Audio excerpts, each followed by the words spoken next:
Sometimes in life, we want to get a job, we want to start a business, we want to go to college, we want to go to the university, we want to obtain our masters, and it's okay.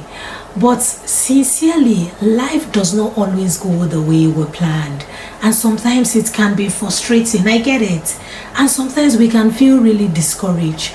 But the truth is that if we look closely enough and if we are sincere with ourselves, there's always something you can do for the moment. It may not necessarily be what you like to do or what you want to do, but that is what you need to do for the moment to keep your hands busy. The Bible says in the book of Ecclesiastes chapter 9 verse 10a, it said, whatever your hands find it to do, do it with thy might. You may not find the job, you may not get that admission, but whatever you have found to do at the moment, do it sincerely and put your heart to it. Let me tell you a story about myself. I got a job one time. It was not necessarily the job I wanted to do, but I went on and I took the job. Some persons came and said, why are you doing this job? Come on, this job does not fit you. Leave this place. I told them, don't worry. This is what I found to do now, and I'm going to do it for the moment. Now, not quite long, I got another job, and the requirement they needed for that new job, which I've always wanted, was exactly what I got from the previous job. So can you see? And that was how I landed the job I wanted for that moment. Sometimes what you are looking for may be in what you need to do now. And the truth is that what you need to do now may not be what you like. But that is how life works. So that's why the Bible says, whatever you are doing, just do it with thy might. Who knows?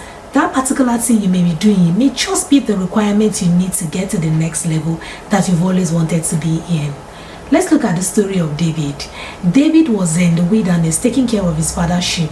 I always wondered, why is it that it was only David that was taking care of the father's sheep? Because his father had more sons. Of course, those that were obviously older and probably stronger than he was. But there was something David learned in the wilderness, or why he was taking care of his father's sheep. He learned how to fight and he learned how to protect. Now, that was exactly the quality David needed to be king.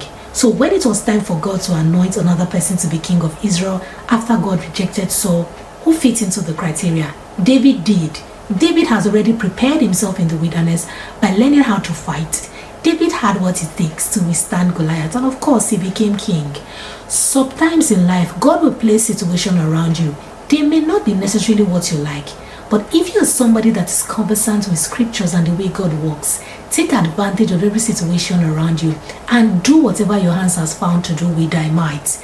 They may just contain the little skills and requirements you need for God to promote you to the next level. And when it's time for promotion, it's only those that have obtained the skills that will be protected. Do not take whatever you are doing for the moment lightly. They may be training you for the next level that God is taking you into. I hope this blesses you today.